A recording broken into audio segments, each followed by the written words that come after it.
prey áนี่ปู prey เห็นไหมนี่ปู prey ว่าเลย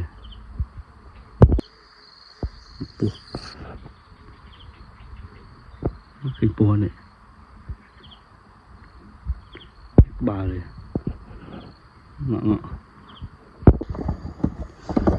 ขมุมมาสบอกกันเลยนั่นเลยข้าที่ขมุมเนี่ยขมุมเพลิดเลยในในมาสโบปฏิเฮียนสังเกตเมื่อกี้เราอยู่บอกกลมตะน้อมเลยนึกข้าที่ขมุมนี่ก็ได้ตึกมันตึกข้าตึกเลยอุ้งข้าตึกเลยเราเป็นอะไรอยู่ตรังทางสอบผักจ้าไปเงี้ย